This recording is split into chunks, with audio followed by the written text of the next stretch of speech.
Okay, it's 12 o'clock here in South Africa, so I think it's time to begin with this very exciting session.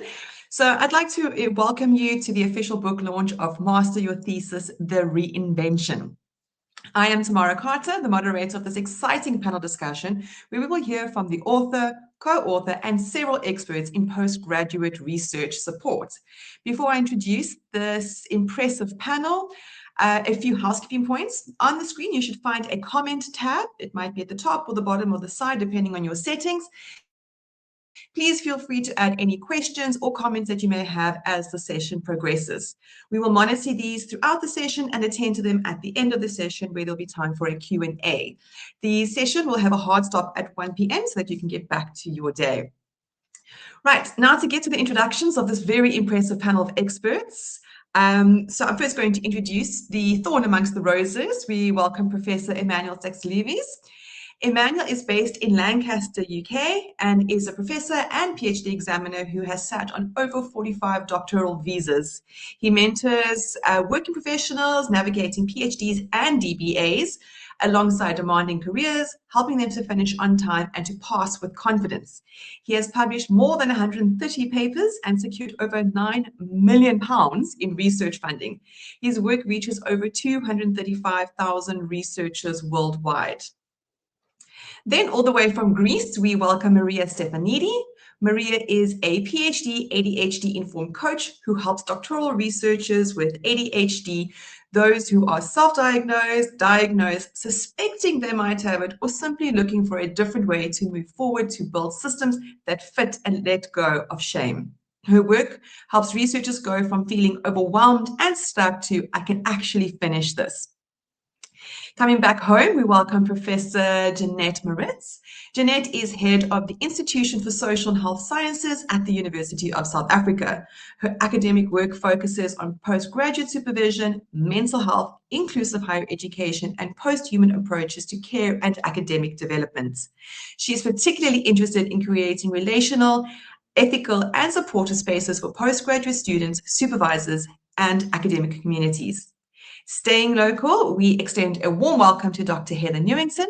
Heather is an experienced higher education educator and research supervisor currently working in the University of Pretoria's Department for Education Innovation. Her work focuses on student success, academic writing, academic literacies, critical thinking, and the professional development of lecturers with experience across business and design education. As the co-host for today, we welcome Dr. Diane Bell. Diane is an experienced academic, thesis coach, and international consultant who supports postgraduate students in building confidence, clarity, and structure throughout the research journey.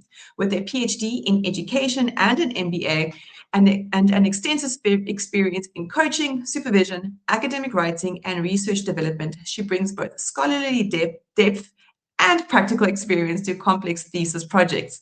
Her contribution to this book reflects her passion for inclusive education, ethical AI use, and helping students turn overwhelm into focused, manageable progress. And last, but certainly not least, we welcome the author and host for today's panel discussion, Caroline Dale. Caroline is a postgraduate coach, researcher, and creator of the Dale Method and has founded the Thesis Coach. What began as a personal framework for completing your own thesis has become a structured, evidence-based methodology that has supported over 400 postgraduate students across South Africa and beyond through thesis coaching, masterclasses, webinars, and her second publication, Master Your Thesis, The Reinvention. I welcome you all, and to all our guests on the call, thank you so much for joining us. So keeping with Caroline, to start us off, can you share a little bit with us about how the Dale Method came about? Yes, sure. Thank you, Tamara, for all the warm welcomes and introductions to everybody. And also thank you to everybody who's joining us, those that are from afar, those that are from close, and also those that are going to view the recording. A very special thank you to the panelists that have taken such a lot of time to be here with me today. I can't tell you how much I appreciate you. And thank you to my family, my family that are all standing by and also wishing me well, I know. So let me tell you how this all started. When I did my master's thesis at the Stellenbosch Business School almost 10 years ago now, I happened to have two epic, what I consider to be failures during the course of that time. And the first one was right at the beginning when I had to present to a panel of researchers and supervisors my thesis topic idea. Anyway, what I thought was absolutely brilliant, they tore to pieces and said they didn't have a clue what I was trying to do, why I was trying to do it, how I was going to collect the data, where the gap was in the research or in the literature, and I didn't have a clue what they were talking about. So I had to go away with my tail between my legs and go and get myself fully immersed in papers, research papers finding out what all those very confusing research terms are, like epistemology and ontology and phenomenology and all those terrible words that nobody seems to understand. Anyway, once I figured that out, I went back and my topic was approved, so I was very grateful for that. And so I went along getting ethical clearance and collecting my data. Then, once I'd pulled all the data together and analyzed it, it was a qualitative research. I got to my next hurdle where I analyzed the data, got it all into the right themes, and then I could understand how to present it, but I didn't understand how to interpret that data. So I fell into a very deep, dark hole for about 3 days. Was very unpleasant to everybody around me because nobody seemed to understand what it was that I was going through and nobody was able to help me. And it was during this time, I think, eventually that the thesis coach got born, because I realized that what we really needed was an intervention between the supervisor and the researcher and the submission of the thesis. And that wasn't only about the content and all the research terms and things like that, but it was also about the process. What are we going to do about the process, and how can we build systems to make this process go a lot smoother? So when I was doing my master's degree, I had to design a coaching model, and that coaching model has eventually evolved into the Dale method after many years, and it's continuing to evolve all the time because new things are happening and things are changing. So for my new book, The Reinvention, Dr. Diane Bell, who's with us on the call, obviously, as my collaborator in the book, helped me to she actually wrote phase 4 of the method of the book, and part of the methodology that fits into part 2. So this is a carefully designed structure. Part 1 is preparation, all about your topic, all about supervision. Cracking the fundamentals is about project management and AI and psychological challenges. And then, of course, finally, part 3 is about developing your thesis, a clear framework, and writing and editing and all the other bits that go on to help you towards submission. So I think there's a lot to be said here today. This launch is more about having conversations with specialists that are on the panel about all these various areas that are covered in the book and how they align to the book. So I really would appreciate any questions. You're welcome to ask them, and we'll tackle them, as Tamara says, towards the end. Just for the next 48 hours, there's a launch special. If you would like to take a screenshot of that, or just you can please WhatsApp me on the business number and we'll take it from there. But okay, that's me for now. Thank you so much once again, and enjoy it very much. Thank you. Thanks, Caroline. Thanks for sharing your experience and insights on why this book is so important. So I think maybe it's time to turn to our panel. So Jeanette, maybe you can, given your experience in postgraduate supervision or coaching, in maybe one sentence, what do you believe is the biggest mistake that postgraduate students make? Well, thank you so much. Yes, I think the biggest mistake students make is trying to change the world in one study instead of defining a focused, feasible contribution. Yes, that's very true. I think we all start off thinking it's going to be massive and realizing that we're only solving a very small problem in a very big part of the world. So I think that's quite important. Maria, maybe you can also come in here. Same question, just in one sentence, just an overview of the biggest mistake that you find postgraduate students make. Yes, from my experience, is putting your own care last. I mean, I see students all the time treating their sleep, rest, healthy eating, exercising, even the social life as things that they will get back to after they finish the thesis. Yes, and it's a marathon. We can't put that on hold whilst we wait for this to happen. So that's very important. Exactly. Thanks so much, Maria. Heather, maybe from your side, as an experienced research supervisor, who do you believe this book is aimed at, or who is this book for? Thanks, Tamara. I think, most people only do one thesis, maybe two if you do a master's and a doctorate. And if you haven't done a lot of reading and you're not working in academia, you don't understand the systematicness of research and how to do research step by step. So like Caroline shared, you don't actually know where the benchmarks are. You don't actually know what people are asking you for. And this book is going to help the student before they start and during their thesis to both understand what's required of them at every stage and guide them to meet all the requirements and actually successfully complete. So when you don't know the process and you don't know how far you are, you don't know how near the finish line is, you nearly give up because it's so vague and uncertain. When you understand there's a journey and a process and you can assess where you are and what's next and what you need to do to meet the requirements of that stage, it's easier to proceed with confidence and it's easier to take the next step. Thanks, Heather. That's very important.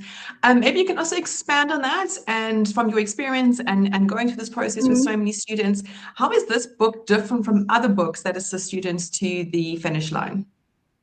So I was thinking about that when I got my copy because I was really enjoying going through it. And I realized before Caroline put this book together, I rated some of her LinkedIn pages for some of the infographics. And I use them to explain concepts to students in a very simple way, from honor students to masters to doctoral students. Caroline's written a really accessible book. So if you're intimidated by terms like ontology, epistemology, and don't understand your paradigm from your research methodology, this book will help you navigate the field and start to understand the terms. More than that, she's given you some really good summaries and some great tips to make the journey easier. And when you're working with a seasoned guide in the process, you have a lot more fun on the journey, but you're also more successful. And if you know that at this stage you should be looking at X and Y, you're more likely to go through the research process faster. And many of us don't have extra money to spend on prolonging a thesis or spending an extra year or 2 years. So having a succinct guide that takes you through this, what you need to do now, what you can do in an accessible way is going to really help a lot of students. And I'm especially thinking of those who are working while they're studying because they need to make the most of every minute that they can spend on their thesis. Thanks, Heather. Yeah, I think that's very important. And I like the infographics and how you use that. And I think a lot of those are already incorporated in the book as well and explained a little bit better. So it's very useful to see how you can take those and put them in practice and just have an overview so that it's not more reading on top of more reading that, postgraduate students need to do. Absolutely. So thanks for that. So now the book suggests 7 phases when completing a research. So I want to go through the phases a little bit and chat to those. So phase 1 speaks to choosing and defining your topic. So Emmanuel, you've mentioned previously to some of us that the thesis that you submit is not the one that you set out to write. Can you expand on what that means for choosing and defining your own research topic? Sure. I would though distinguish between research topic and research question. You initially start from a topic. I want to do research, and I'm talking mainly about PhD in this area, in this topic. And then you define your research question, which is what guides you throughout. However, the whole point of research is that when you start, you don't know what you're going to find out. Otherwise, what's the whole point of doing it in the first place? So I've had to deal with some PhDs in the past that they were really wedded to the initial idea, and the literature review and the data was telling them that actually they had to move to a slightly different direction and adjust the research question, sometimes even the topic. So that's the main thing. You've caught an initial topic, an initial research question, but let the research guide you and take you there. And as a result, what you thought you'll be writing at the start will definitely look slightly different, but in some cases it may look very different. So embrace that. That's the whole part of the messiness of the research and the value of the PhD journey. Thanks, Emmanuel. I think that's an important point. Many researchers may begin to feel a bit anxious when their topic starts to shift. So Jeanette, how can students tell whether the topic is evolving productively or just becoming too broad and unfocused? Maybe you can help us to distinguish between that. Yes, thank you. I think students can tell the difference when they ask the question, is this shift sharpening my problem, or is it simply adding more interesting information? And as Emmanuel said, we often, when we start reading, we find a lot of interesting information. And if you're anything like me, I go walkabout. And it can be very distractive. So I try and tell my students to keep their problem forefront and also their research questions. So once your topic becomes diffused and you find that you're just adding another problem or another population or another part of the phenomenon, then it becomes unsettling. So it's important to remember, and that students remember, that your thesis or your dissertation can't carry the whole field. So getting back to my initial comment on the research focus. So I encourage my students to return to 3 anchors. What is the central phenomena? Whose experiences, practice, or context am I trying to understand? And what can I genuinely investigate within the time frame that I have and the scope of my thesis or dissertation? Thank you. I think those are 3 very valuable points that you spoke about there. So I think we can move on a little bit now to phase 2, which is a very important part of the research journey, and that is the student and supervisor relationship. So Jeanette, coming back to you, how can supervisors create a research relationship that's academically useful, supportive, and inclusive? Yes, I think a useful supervision relationship isn't built on warmth alone, neither academic expertise alone. So it's built through a shared understanding, and that the research is both intellectual endeavor and a deeply relational process, as Diane also mentions in her book. So supervisors can begin by making expectations visible. How often will they meet the student? What feedback will look like? What's realistic turnaround times? And what is the student supposed to prepare, and how? So clear structures, I find, reduces the anxiety that students often feel. But it doesn't mean that the supervisor becomes a paternalistic figure. It also is important that the student takes ownership of their studies, but very important that the relationship is of such that the students feel that they can raise difficulties early. And I think this is very important, that very often students wait too long to ask for support. They feel that they are weak or they're not as clever, and they wait too long for support. Inclusivity requires supervisors to take students' different histories, knowledge, traditions, material circumstances seriously. Not just take note of it, but actually take it seriously. And it doesn't mean that we lower or change our expectations when we do this, but it is ultimately making the play field fair for everyone to really reach their optimal abilities. Thanks, Jeanette. Yes, I think it's very important that there is a very good relationship and a good understanding. So Heather, maybe what advice could you give to students who want to build a healthy working relationship with their supervisor from the very beginning? So as Jeanette said, sometimes they wait a little bit longer. How would you recommend they get that a little bit sooner? So I know you can't always meet in person, but try and have a virtual meeting or something where you're both live. And every time, write down what you've committed to and try and keep that deadline. And honestly, if you can't, just send an email and say, listen, I caught the flu, or work is hectic. I'm going to be a week later than I anticipated. Or can we meet a week later than I wanted to? And clear communication, meeting your agreements, and asking questions.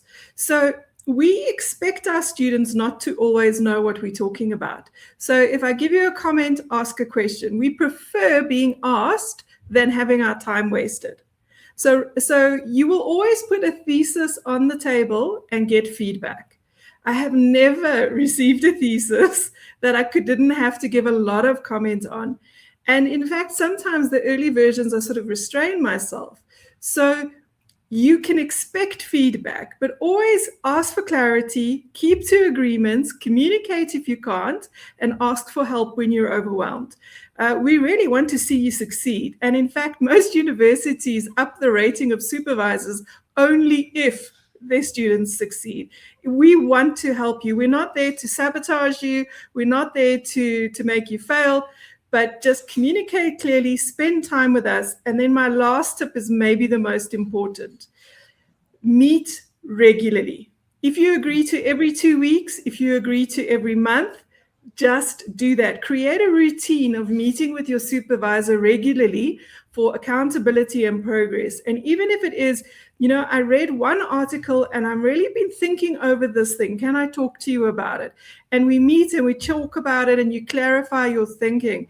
Even that, when you don't have a chunk of work to submit, is fine. Keep to agreements, communicate clearly, meet regularly.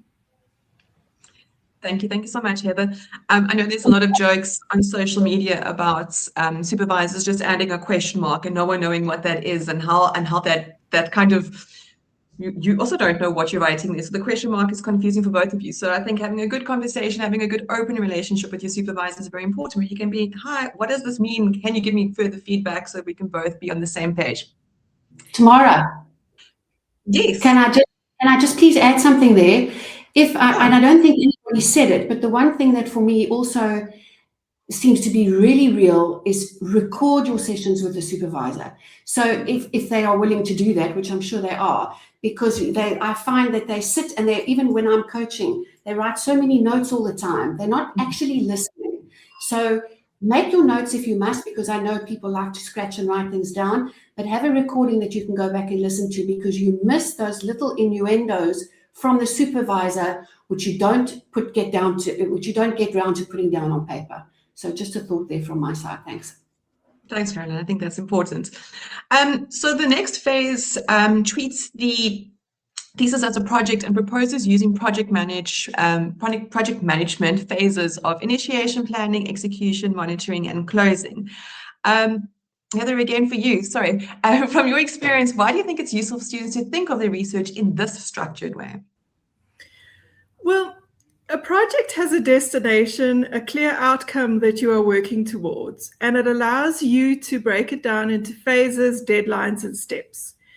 And if you know you're going to a place on holiday, you can say, I'm going to Cape Town. Then you can pack what you need for the trip. You can look at the weather, you can plan your activities, and you can see what you need to take with you. When you have a project, you need to allocate resources. Who are your support staff? Who are your people that are going to help you? Who's your team? And what do you need to do for every step? And if you pair that with a framework like Caroline's, you will have a project that feels doable and manageable, because you will know what the next step is. So measuring your progress to meet a deadline that is set by your institution becomes feasible. Thank you. Yeah, that's important. If you can plan properly, you'll get to the end a little bit easier. Maria, maybe from your perspective, so many students struggle because the thesis feels too big and open-ended at some points. What practical advice would you give to them to help break the research into smaller, more manageable tasks without losing sight of the bigger academic goal of the research? Okay, so what I always say is start at the end and work backwards, which is you already have a deadline, an official one from the university. So the next thing you need to do is ask, what's the step right before that? And then ask the one before that, so that you keep going until you reach something you could do today. I mean, this is called reverse engineering or reverse planning, call it however you want. But instead of staring at the whole mountain and feeling overwhelmed, you trace the path back to where you are standing. So it feels much less overwhelming. Thanks for that. Yeah, I think it is much easier to work backwards than to work forwards and not knowing where the end point is. So we move on now to the next phase. As now, according to the framework, there is a structured project. The next question is, how can we use the tools available and use them wisely and ethically? So the next phase focuses on AI and technology. So Diane, as the co-author who wrote this phase of the book, what do you believe is the most important mindset shift students need to make when using AI in the thesis journey? Thanks very much, Tamara. So I first need to say that I really enjoyed writing phase 4, as I just love AI and I love technology. And, you know, AI has just become kind of mainstream, you know. It's also probably one of the most powerful learning tools we've ever had access to. So to answer your question, I believe the biggest mind shift is that students really need to stop seeing AI as a shortcut and really start seeing it as a thinking partner. Why do I say that? Because it can help us to brainstorm ideas. It can explain difficult concepts to us. It can improve the clarity of our writing.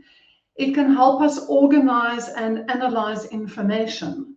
It can come up with a good structure for our section or our chapter, and it can really save an enormous amount of time. But we need to be careful. You know, there's a line that we should not cross. So students need to remember that a thesis is not simply about producing a document. It's about becoming a researcher. It's about truly undertaking a scientific research approach. So universities don't award degrees because you simply submitted 40,000 words in a document. They award them because you've demonstrated critical thinking, sound judgment, ethical decision-making, and you also have the ability to contribute to new knowledge. And you can even use AI when you get feedback in terms of written comments from your supervisor to unpack those comments to help give you clarity. So if AI does all the thinking for you, you've really missed the mark and you've missed the whole purpose of postgraduate education. So my advice is really simple. Yes, make use of AI tools by all means, but acknowledge it. Look at the institutional guidelines on what you may do and what you may not do, and stick to those guidelines religiously. Put in that disclaimer. So you can use AI to accelerate your learning, but it should never, ever replace your learning. You can ask it questions. You can challenge your thinking. You can debate with the AI. You can use it to stretch your thinking, but it cannot substitute your thinking. So ultimately, your thesis or your writing, it has to still reflect your own curiosity, your own judgment, and your own critical voice. So just in wrapping up the answer to that question, technology such as AI should support your intelligence and your critical thinking, not replace it. Thanks. I think that's very important, that you have to work with it. It mustn't work for you. So maybe just to follow on to what you just said now, one of the uncertainties for students, I know it was for myself and many of my fellow students, is not only how to use AI, but how to be transparent about using it. So what should, in your opinion, what should students disclose about the use, or document or discuss with their supervisors, so that you know that you are using it ethically? Yeah. So previously I mentioned, understanding the guidelines and the policies that your institution has, and how you need to phrase that disclaimer that gets stated before you submit. But typically, it would be, you can't just use AI to write for you, right? Because it's just going to come up as AI writing and not your writing. So you really need to use AI as, I would say, an incredibly enthusiastic research assistant that sits beside you as a student. So, this assistant can help organize your ideas. It can help summarize articles that, you've already read, or that, it's going to just pull out maybe the abstract for you, the methodological approach. It can help you find research gaps. It can help explain complex theories in simpler language. Once you've written, it can improve grammar and check your logical flow and maybe suggest or review a structure. It can offer alternative wording, or even ask you a challenging question that deepens your thinking if you're prompted in the correct way. But this is the important part. You remain the researcher. You have to verify every fact. You have to make sure that every reference that you cite needs to be checked. You cannot use AI to go and find the sources for you, because it's going to come up with some fabricated sources. Every argument that you make needs to reflect your own reasoning. If AI writes something that you cannot explain to your supervisor in your own words, then you shouldn't have it in your thesis.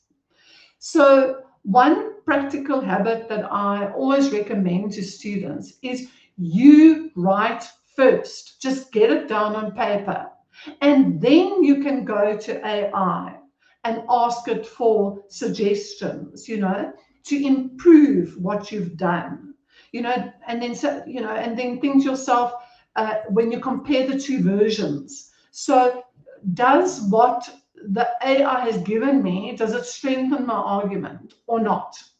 So remember that academic voice isn't about fancy language.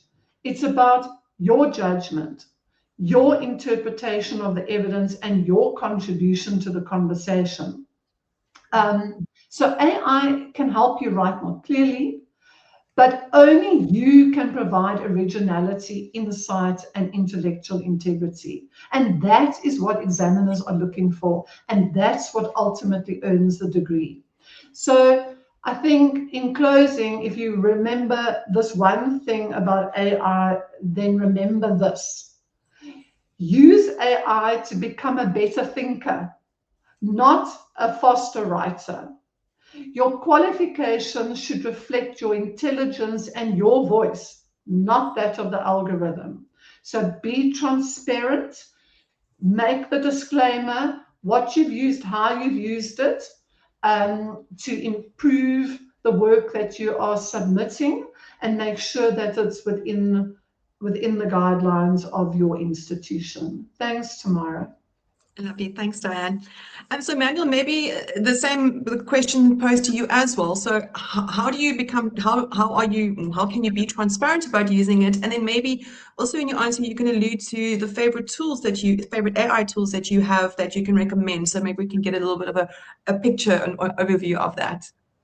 Sure, happy to. I mean, Diane already covered a lot of really good points.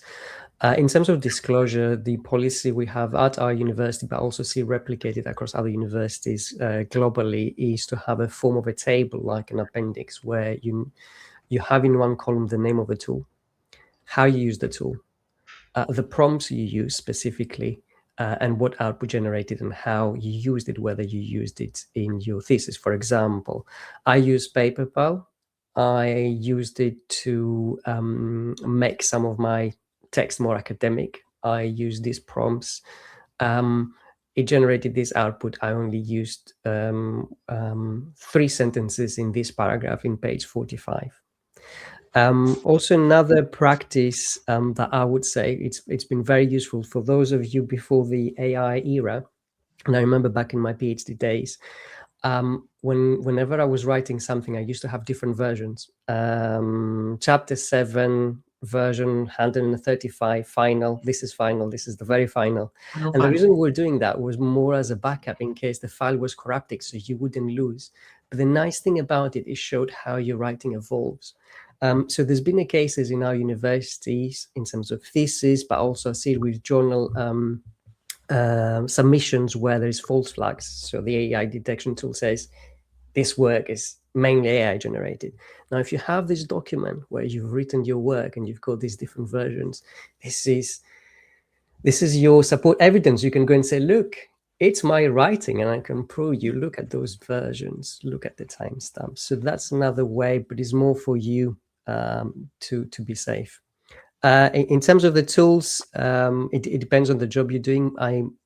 Like Diane mentioned, I tend to use AI as a sparring partner. So to test my arguments or my hypotheses and ask me questions that perhaps I haven't considered.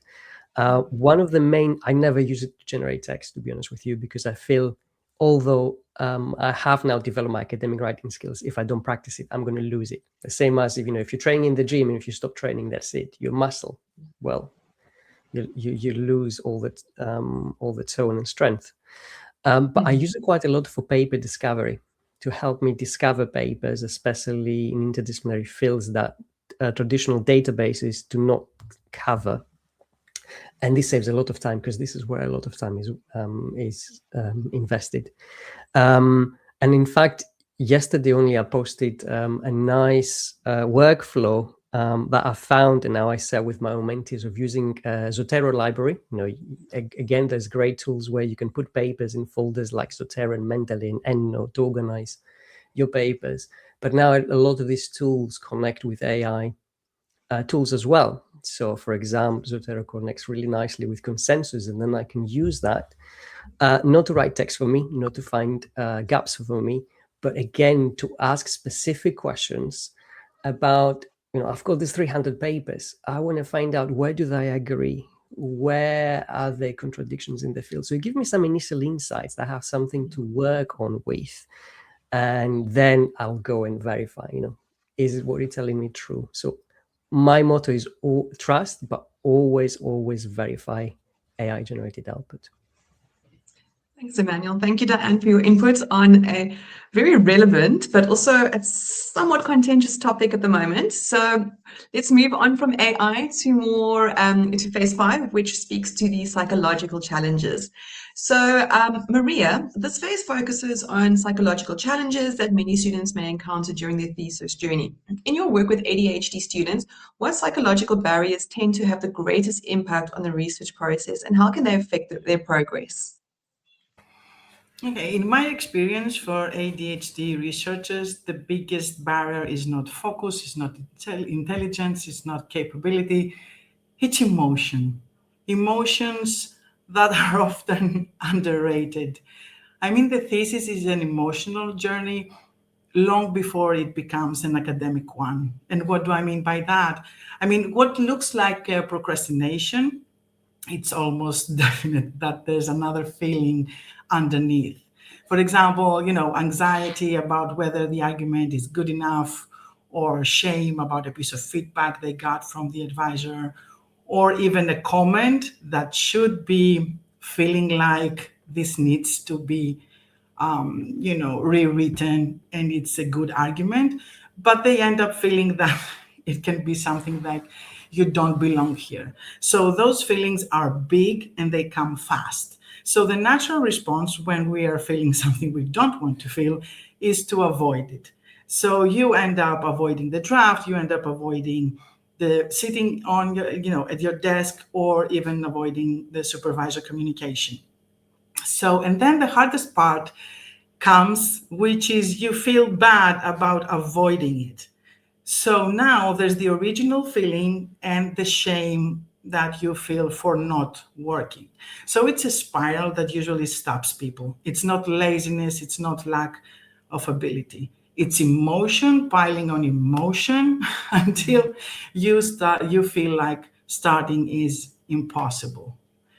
So once you see the block is emotional, you stop trying to fix the more discipline that I hear all the time, and you start somewhere, far kinder. Yes. Thanks, Maria. And maybe just a follow-up on that. What practical strategies or support can help ADHD researchers feel a bit more organized, confident, and able to actually take that step forward?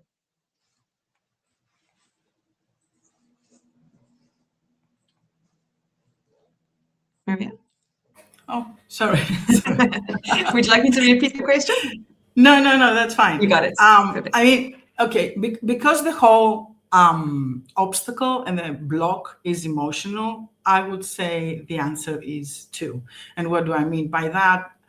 First of all, you need to name the emotion. It's before you sit down, you need to be honest with yourself. I'm avoiding this because I'm scared the argument is good enough. I mean, just naming it, it takes some of its power away instead of, letting it run the show in the background. Second, you don't need to work. You shouldn't work alone. There are a lot of groups, writing groups that you can share, it's kind of accountability, and sit down with someone and you feel safer that someone else is doing work like you do. So it's one of the simplest and the most effective things that you can do. And there are groups online, free groups, various choices. And the most important is to be kind during your bad days. I mean, all of us have brilliant days and bad days, and that's normal. That's not something you should fix. You just need to find a way or a system to manage to protect some tiny non-negotiable tasks that you will do during your bad days. And you can use your good days to flourish and, catch up. So, Yes. yeah, I think those 3 are a good start. Lovely. Thank you so much, Maria. Jeanette, from your perspective, what are some of the emotional and psychological challenges that these students often underestimate? And how can students recognize when they need support rather than just simply pushing through? Yes, thank you. I think a lot has been mentioned already in the discussion, but I think students underestimate that research very often unsettles our confidence, sometimes even our identity, our routines, which leads us to become anxious, often feeling isolated.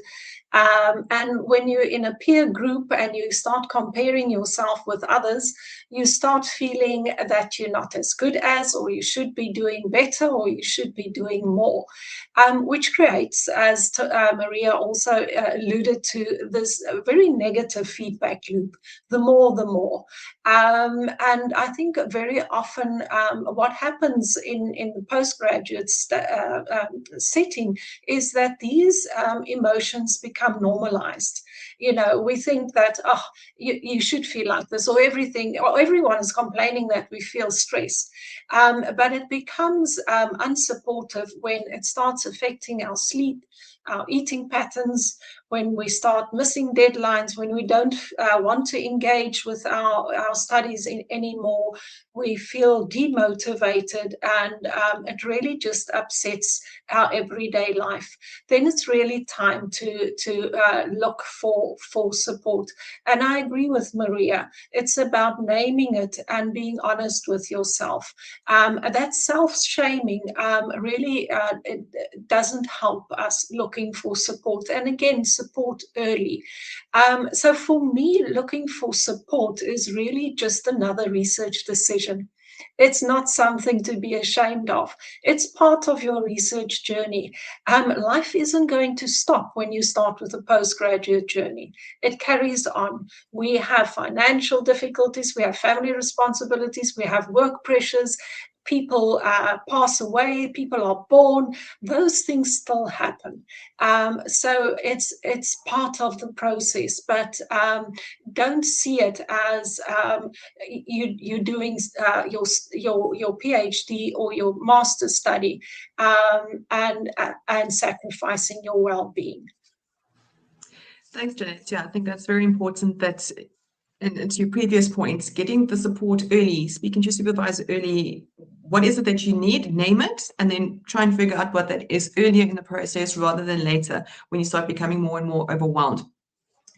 We're going to move now from the psychological side of the thesis journey to the actual thesis framework and the writing thereof. So one of the most challenging parts in a research project, and can I tell you how many people I do about my literature review for, I felt like way too long, is the literature review.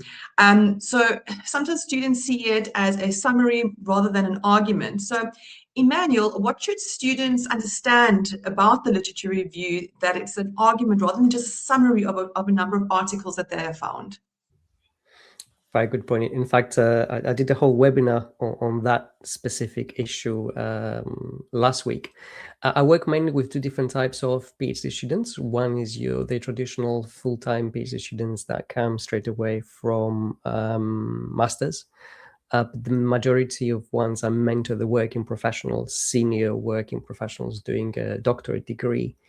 And the struggles they face are slightly different. So those coming from masters, they mainly are more familiar to reporting on what studies have done and then trying to provide an argument and synthesizing. Whereas those from the industry, it's a very different ball game. You mainly summarize the work. You don't critically analyze and support it with evidence.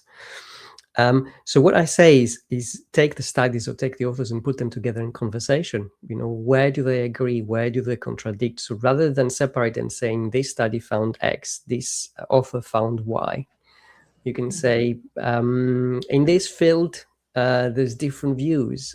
Some studies support this perspective, others that perspective.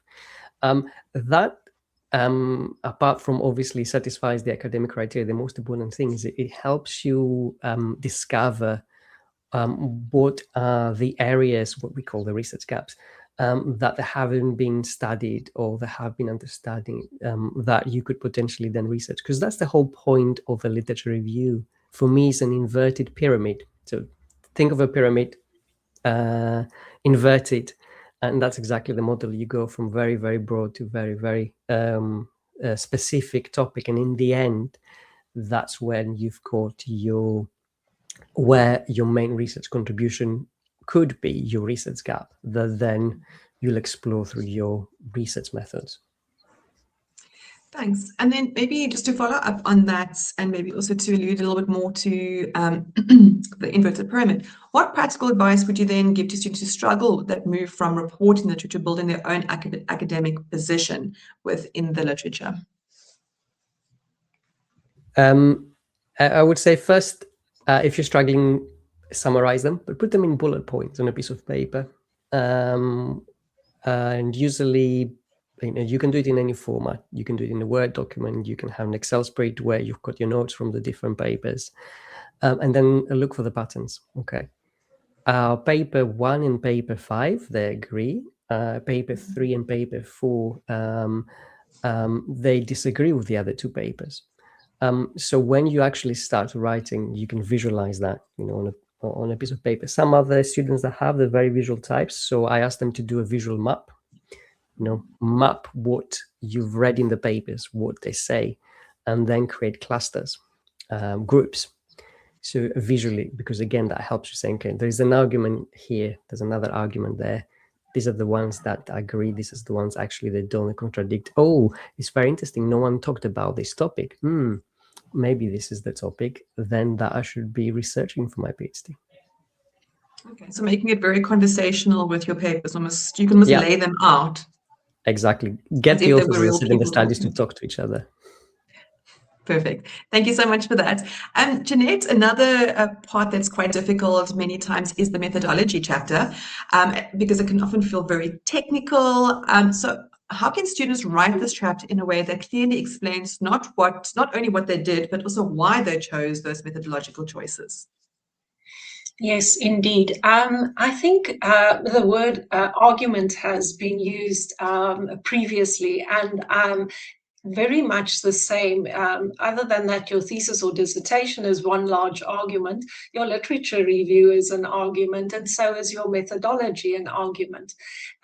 So rather than just treating it as a catalogue of procedures, what we'd like to know is to be able to say what you did.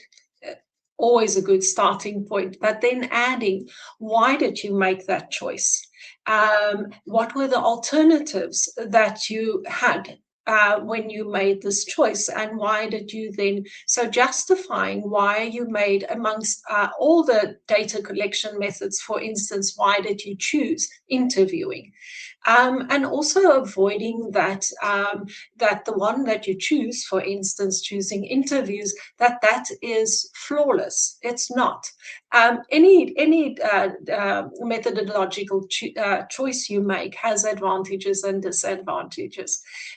So speak to the advantages and then manage the disadvantages. Say what strategies you put in place, for instance, how to manage the disadvantages. So, and then always checking back with your research question. Does the methodological choices I make align with the knowledge that is required by my research question? So I give my students a little recipe, state what you chose, why you chose it, justify it, look at what alternatives there were, justify your choice again, then look at the advantages, disadvantages, and then you've got a clear, compelling argument for your reader or for your examiner to establish, so that they can see, linking back to the critical thinking that Diane mentioned as well. It's still a critical thinking exercise, and if you report the steps that you took, not just what you chose, usually adds to a more convincing piece of work in your methodological section. Thanks, Jeanette. Yeah, I think it's important that you're able to defend your decisions, why you did this. You were aware of the shortcomings, but this is how it fits in with your final goal of your research. So we move now to the final phase of the Dale method, the writing and structuring of the thesis. This is where the thinking, planning, research, and resilience begins to take a visible form on the actual page of the writing. So Maria, we're often reminded that in research that done beats perfect, especially in a thesis journey. Why is it so important for students to keep writing even when the work still feels messy, incomplete, or not good enough yet? So it might sound like a cliche, an academic cliche, but it's very true, because you can't edit a blank page. I mean, it's so simple, and you can't see your thinking on paper. I mean, writing isn't what you do after you've worked it out, in your mind. Writing is how you work it out. I mean, so many students, wait until the ideas feel perfect in their head, and then they want to start writing. But that doesn't go this way. I mean, your head is not big enough to hold the whole thesis. So you need to be writing, and it's better to start writing in, a messy and imperfect way, and actually see what you're building, instead of having it all in your mind and trying to figure out if it's perfect enough to put it on paper.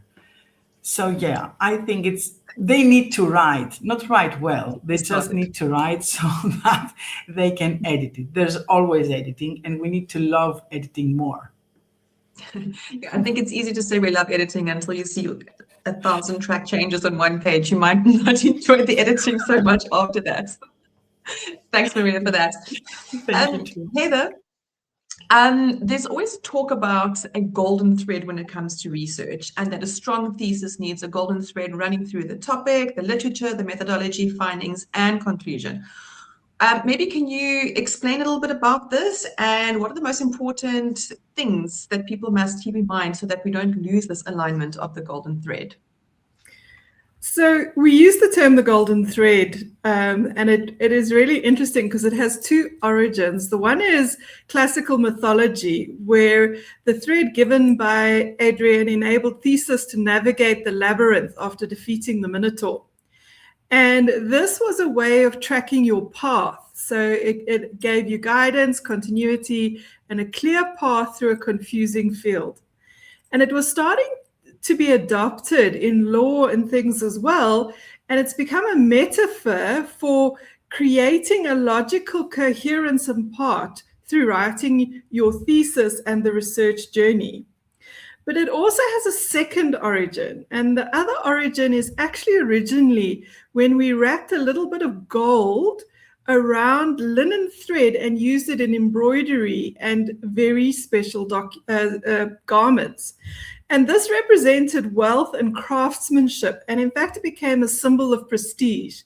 So the golden thread in tailoring came now into research, which represented that continuous argument that held the thesis together.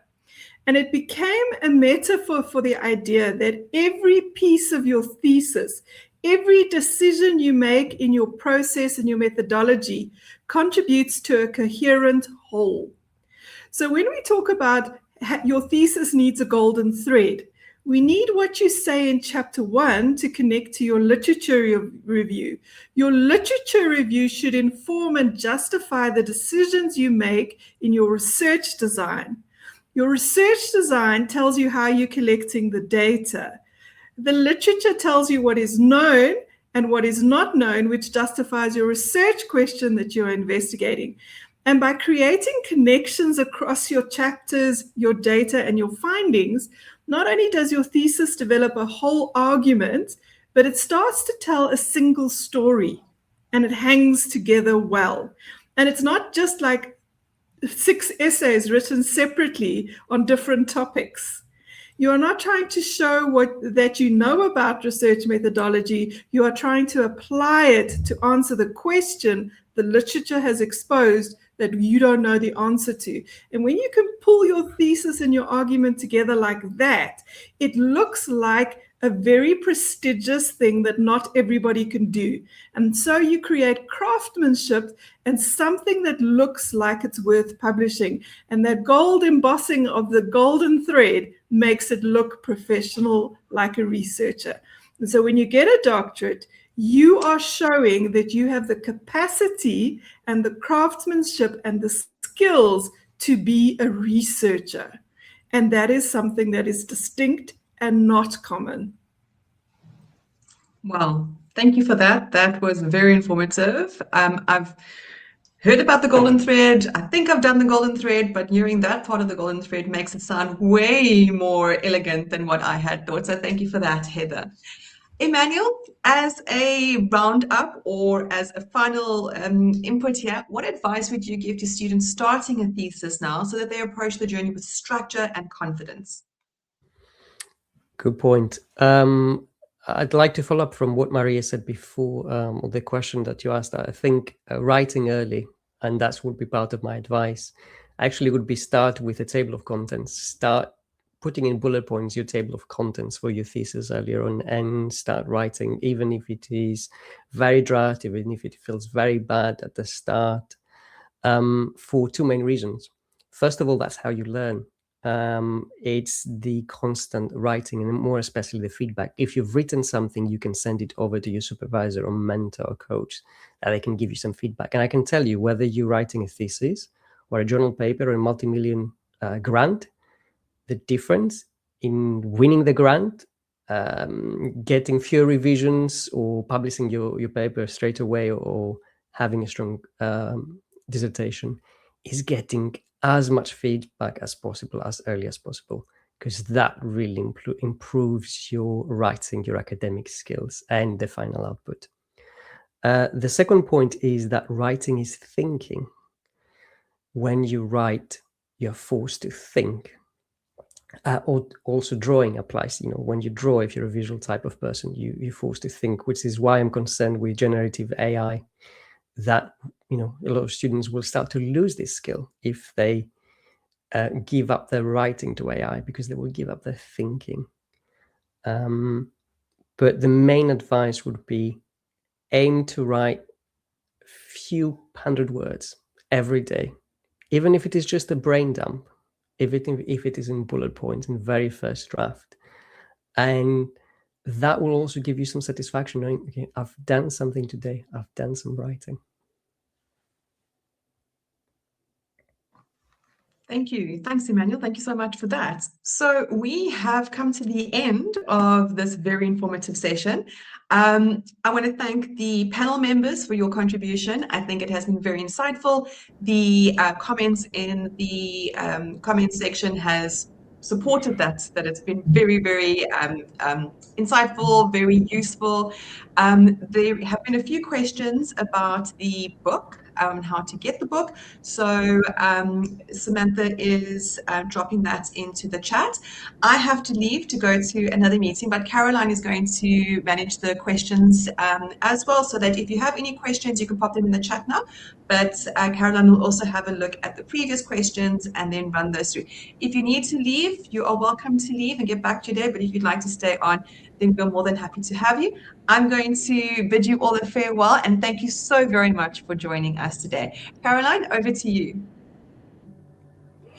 Okay, hi everybody. Thank you so much. Look, I know other panelists. I know that you are probably needing to move on.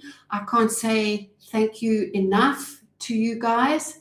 And I will catch up with you again very soon. Thank you. Diane, should you and I stay on for another 5 minutes, if you don't mind? Let's go through a couple of questions. Okay. Go through a couple of questions, and for everybody that's still out there, if we don't get to you, apologies. I had a feeling this was going to last much longer than it did. So I've got one question. The closest one I've got to here is proposal development, working on a methodology section for proposal approval. How deep down the rabbit hole do I go for fleshing this out? Okay, I see, Emmanuel, you're still hanging on around there. Would you like to take this one and answer this for me, please? Sure. This is a key milestone in the PhD journey. Some call it upgrade panel or confirmation panel, but basically this is where you're confirmed from a PhD candidate to a PhD student. At this stage, as an examiner, what I'm most interested is that you have formulated your research question or questions and objectives, and then the methods that you've selected to help you address those. I wouldn't bother very much about the epistemological or ontological approach you're using. There may be still questions about that, so you need to have an understanding, but the write-up doesn't need to be as detailed as it would be when you're drafting your methodology chapter for your thesis. The main thing at this stage is, are the methods appropriately selected for the research questions that you have? Are they realistic? And also, have you thought about some of the details? How are you going to recruit participants? How are you going to analyze data?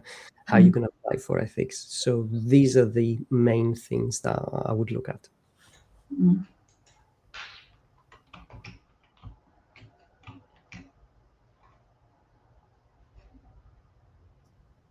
Thanks very much for that. Okay, I'm just having a look through here. One of the other questions that I did have, which I think perhaps Maria, you can take, is somebody asked about how do they help themselves when they're suffering, the neurodivergent student, and they're suffering putting their project plans together. Just a couple of bits of advice. You probably answered that question inside, but let me just answer that for this person right now. Sure, no problem.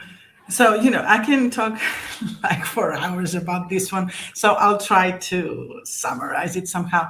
Now, the biggest difference that I have seen that neurodivergent with neurotypical students have like the biggest difference is that neurodivergent students are not lazy or uncommitted, but they run on an interest-based nervous system, which is not an importance-based one. So usually when you do the planning, you start with the most important one, the next deadline, the urgency, but motivation with neurodivergent students is tied to dopamine, novelty, the challenge, not the deadline or the good intentions that, someone has on their own. I mean, traditional project plans fail because they rely on future importance, which doesn't activate the ADHD brain the same way. Now, the first step is radical self-acceptance. Like, this is how my brain works and how I can work with that. I mean, it can be from structuring the plan itself and turn everything into micro tasks, so that once you complete something, you get that dopamine that I can do this and you can move on. Or you can create artificial internal deadlines, I mean, your personal deadlines that you need to reach, or somehow gamify the whole process. I find it fascinating about how a neurodivergent brain can work and actually finish a thesis and be happy with the whole process. So yeah, I'll stop there because I can continue on and on and on. Thank you, Maria. No, I understand that completely. Okay, look, there's actually quite a lot of questions. I don't want to hold everybody up, and I did say we were going to stop. I just want to say there was insightful information. There were so many thank yous out there. There were a couple of more intricate AI questions. But I think what I'd like to say to anybody that's still out there, please leave the questions in the chat or put any more there, and I will make sure that they get out to the right people to get them answered. But look, thank you just so much. It was wonderful. Thank you, guys. I'm going to stop now, get the recording going, and we will catch up again soon. Thank you. Thank you. But also to say that they can connect with us on LinkedIn and ask us the questions there as well, and we will respond. Yeah, sure. I think Samantha did that in the chat as well. She said to everybody, please connect with the individual panelists on LinkedIn. Okay, so I think she did that, but yes, absolutely. Okay, guys, thank you so much. I think that was great, and I'll let you know about the outcomes. Okay, take care. Bye. Bye, everyone. Bye.